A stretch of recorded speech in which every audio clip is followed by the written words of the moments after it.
Hello po. Excuse lang po. Pwede pong magtanong? Okay lang po.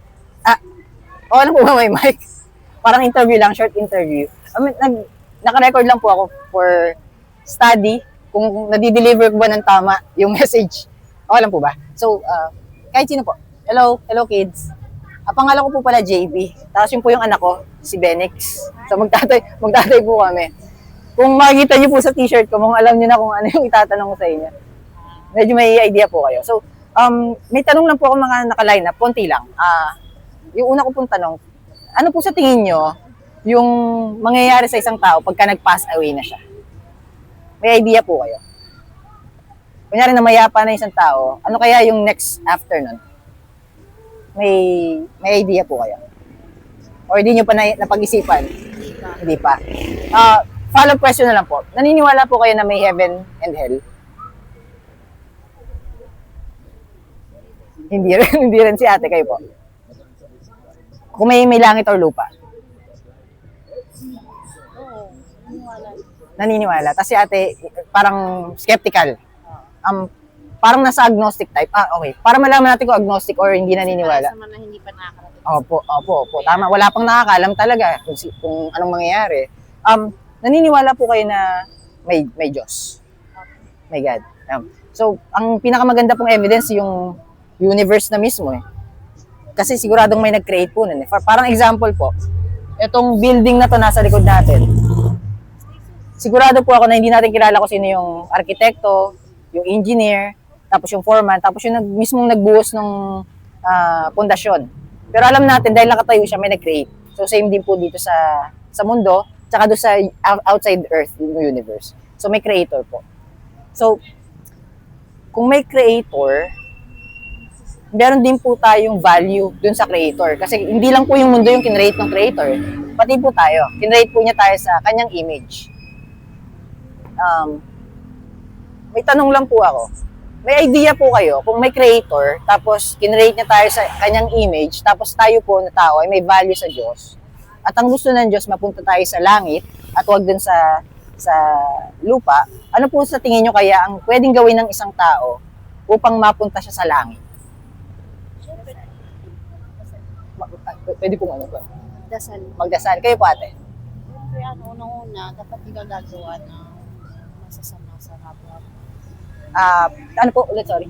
Masasama sa kapwa mo. Huwag gagawa ng masama sa kapwa. Okay po. So parang in other words po, magdasal, good works po yun eh. Parang mabuting gawa. Parang gumawa ng mabuti sa Panginoon tapos sa kapwa. Parang isa siyang way para maging deserving tayo mapunta sa langit. May follow-up question po. Sa tingin niyo po, nagagawa natin yun hindi? Nagagawa naman, always. Nagagawa naman po. So, kung nagagawa po natin siya, tingin niyo po, deserving po tayo mapunta sa langit or sa lupa? Saan po? Sa langit. Kayo din po? Same. Okay po. May tanong lang po ako. Para puro follow-up question. Nakagawa na po tayo ng kahit mga petty na sin to other human being sa kapwa natin. For example, nakapagsinungaling na po tayo. Yes, kahit sino po, lahat po yan. Including po ako, tsaka possible po yung anak ko nakapagsinungaling na rin. So guilty po ako doon. Nakapag-isip na po tayo or nakapagsabi na po ba tayo sa kapwa natin ng masasakit na salita dati? Tama po, no? Same din po. Ako po lalo dati. Napaka matalas ng bibig ko, medyo pangit yung lumalabas sa bibig ko, masakit na salita talaga. Nakagawa na po ba tayo ng bagay, o nagalit na po ba tayo sa kapwa natin dati? Ako rin po. So, kung bakit ko po tinatanong yun is wala pong excuse sa atin, nakagawa po tayo ng mga bagay na kung titignan natin, hindi naman talaga natin gusto. Kaya lang, dahil sa nagawa din ng ibang tao sa atin, parang naging retaliation na lang natin. Parang na-justify natin na tama to kahit na hindi ko gustong gawin. Kaso ginawa din sa akin eh. So, nagawa natin.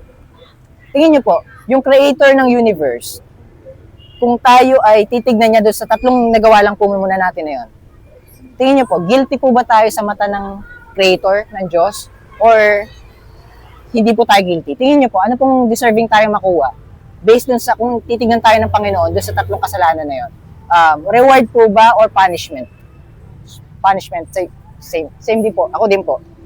Ang kagandahan lang po sa Panginoon Diyos natin, alam na po ng Panginoon na wala ni isa sa atin ang matuwid. Lahat tayo nagkasala. Ang sinasabi po ng Biblia, lahat tayo, walang exempted, we are bound to hell. Kaya lang sabi ng Diyos, hindi ako papayag. Hindi pwedeng ganito kasi kinrate ko kayo, gusto ko kayo makasama sa langit. So sabi ng Panginoon, gagawa ako ng paraan. Nung nadapa si Adam, kinain niya rin yung kinain ni Eve, doon na po nagsimula yung kasalanan, na-inherit po natin. Tapos yung action na lang natin, kasi within ourselves, we are born sinners. We are bound to hell. Pero sabi ng Panginoon, papadala ko yung aking anak para pagbayaran lahat ng kasalanan dito sa mundo. Kasi po nakasulat sa Romans chapter 6 verse 23, the wages of sin is death. Ang kabayaran daw po sa kasalanan ay kamatayan. But the gift of God, yung regalo po ng Panginoon, is eternal life through Jesus Christ our Lord. So pinadala po ng Diyos Ama yung Diyos Anak para po kunin lahat ng ating mga kasalanan. Ako, sorry po, nakalimutan ko tanong. Ano po pangalan niyo, ate? Rosana. Rosana. Si ate po? Odessa? Rodessa? Odessa. Rosana, Odessa. Tapos sila little children.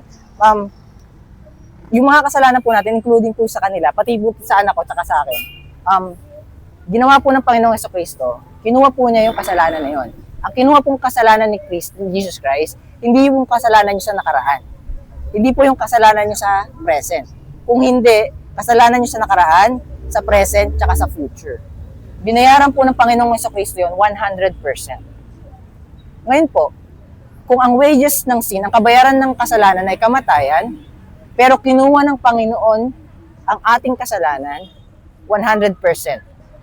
Kung 100% po ang binayaran ng Panginoong Jesucristo na kasalanan ni JB, ni Ate Rosana, ni Ate Odessa, at ng inyong mga anak, at pati ng anak ko, ilang kasalanan pa po ang natira sa atin?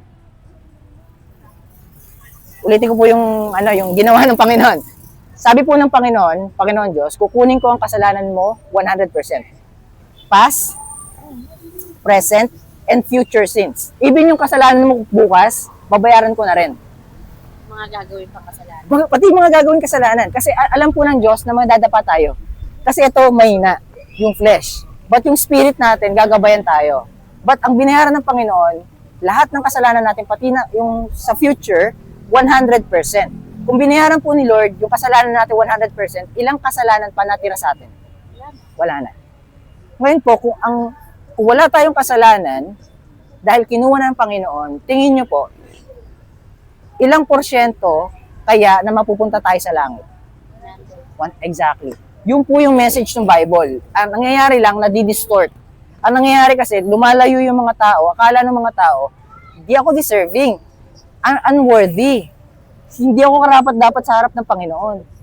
But the Bible and God is telling us that my grace is for the unworthy and for the undeserving, for the sinners and for the ungodly and for the weak. Hindi sinasabi po ng Panginoon na, Rosana, Odessa, JB, Benix, ano pangalan mo si Sabrina? And Stacy. Sabrina, Stacy. Hindi ko kayo tinatawag nung hindi nyo kailangan maging malinis bago kayo lumapit sa akin. Ini-invite ko kayo when you are fallen short. Nung kayo nadapa, kaya ko kayo hinahayaang madapa kasi alam ko yun yung makikita nyo ako ron. When we fall on our rock bottom, our Lord Jesus Christ is our rock. Nakasulat sa Old Testament. Grabe yung Panginoon. Kaya pala umaabot sa rock bottom yung mga tao dahil mamimit natin si Lord Jesus Christ doon. And our Lord Jesus Christ is inviting us when we were yet weak, ibig sabihin without strength, we were sinners and ungodly, unworthy and undeserving. Hinihintay lang pala tayo ng Panginoon. So ginawa ng Panginoon, niraft niya sa isang regalo yung buhay na walang hanggan. Yung susi mo para mapunta sa heaven, niraft niya sa isang regalo. Ngayon po, sabi ng Panginoon, bayad na lahat ng kasalanan mo kasi namatay si Jesus Christ 2,000 years ago. And lahat ng mga kasalanan, kaya ako nasabing future, nung namatay si Jesus Christ, lahat ng kasalanan na yung future na. Tama po. Pati ngayon, future na rin kay Lord Jesus Christ kasi namatay siya 2,000 years ago. Ang kagandahan lang po, si Lord, ang Panginoong Diyos, hindi bounded ng time, space, and matter. Kasi yung time, space, and matter na invento lang ng mga tao. Labas po siya sa time, space, and matter. So nakikita niya lahat. Sabi ng Panginoon, Rosana, Dessa, Sabrina, Stacy, JB, Benix, lahat ng kasalanan nyo bayad na. Ito yung regalo ko, i-accept nyo na lang. Pagka inaccept daw po natin na si Lord ay ang ating Panginoon at siya lang ang ating tagapagligtas at hindi ang ating sarili, ibig sabihin, hinahayaan natin siya iligtas tayo. Tinatanggal natin sa sarili natin yung kakayanang iligtas yung sarili natin. Kasi wala pa ako nabalitaan na may taong nakapag-create ng universe, ng earth, at ng palagay ko, mag-agree po kayo sa akin na wala pang ni isang tao nakagawa nun. Tamang. Ibig sabihin, ang Diyos may kakayanan iligtas tayo. Pagka pinagkatiwalaan natin siya, iligtas tayo, iniligtas niya na tayo. At ang kagandahan nun, madadapa tayo. Hindi kinakount ni Lord yon para mawala yung salvation sa'yo. Anong nangyari? Tinanggal ni Lord yung burdens sa balikat natin tsaka sa sarili natin. Nakasulat po sa Matthew chapter 11, verse 28, 29, 30. Come unto me, lapit kayo sa akin, all you that labor, na napapagod na, and heavy laden, na nabibigatan na, and I will give you rest. And God is saying to us, He is the one that will give us rest. Our time here on earth is limited. After our time here on earth, we will be experiencing the time with Him in heaven.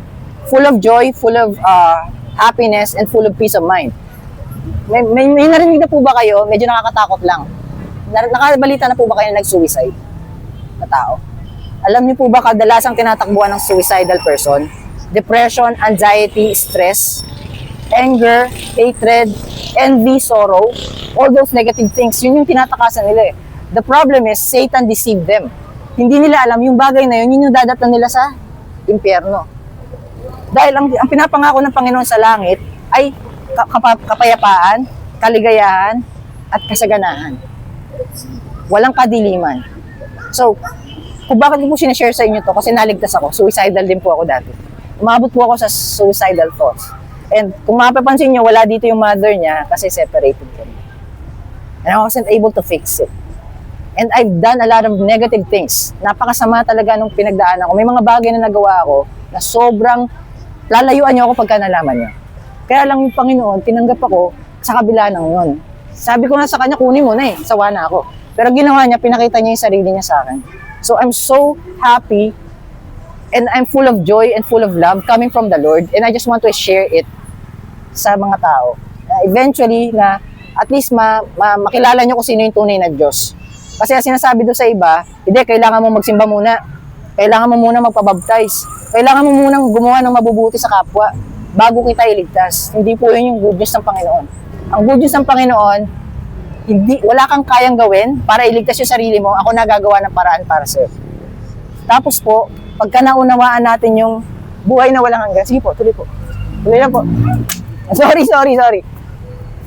Pagka naunawaan po natin yung buhay na walang hanggan na pinagkaloob ng Panginoon, kung gano'ng kahalaga yun at gano'ng ka-importante, magpapakita tayo ng gratitude and love towards Him. And yung gratitude and love towards Him, towards God, is not an addition to our salvation. We are already saved bago pa tayo gumawa ng mabuti, pag tinanggap natin siya. Tapos yung paggawa natin ng mabuti ay byproduct na lang or bunga na lang ng pagkakaligtas natin. So yun po yung salvation, yun po yung gospel ng good news po ng gusto ipamahagi ng Panginoon sa atin. And may tanong lang po ako. Kung for example po, bago tayo magkausap, kung sakali lang, let's say, ako din, biglang may nangyari sa mundo, bigla tayong nagpasawi, sabay-sabay, halimbawa lang. Bago po tayo magkausap, sa tingin niyo po, saan kayo mapupunta? Sa heaven or sa hell? Bago tayo magkausap? Sa heaven? Sa heaven? Sa heaven? Nung una po, nung bago tayo magkausap, ang tingin nyo na paraan papunta sa langit ay paggawa ng mabuti. Kaya lang ang sinasabi po ng Panginoong Diyos ay ako lang ang magbibigay sa inyo ng raan, ng daan papunta sa langit. So, ibig sabihin, yung ginagawa nating mabuti, kung doon tayo nagre-rely, ibig sabihin, hindi tayo nagre-rely sa kaya niyang gawin. So, kunyari po ako yung namayapa po ako ngayon. Tapos ang sinabi ko kay Lord, dahil ginawa ko to, nagsimba ko, dahil nagpabaptize ako, dahil nag-share ako ng salita mo, dapat mo ako papasukin. Sabi ni Lord sa akin, hindi maaari kasi hindi ka nagtiwala sa akin. So, ang message po ng Bible is, trust in the Lord that He is our God and He is our Savior, and He saved us. Our good works is nothing to do with our salvation. Kasi pagka tinitreat natin yung good works natin as a part of our salvation, it means we're not trusting God. So kung ang pagtitiwala natin ay nasa Diyos lang, paukol sa salvation, it means we are allowing God to save us. But if we are treating our good works as a part of our salvation, ibig sabihin nun, hindi tayo nagtitiwala sa Kanya ng buo. So I'm just hoping and praying na kahit paano matanim yung seed at yung good news ng Panginoon, and eventually, siya nang bahala na mas palinaw pa nung mabuting balita yun. So, can I pray for you? Okay lang po ba? Heavenly Father, thank you po dito sa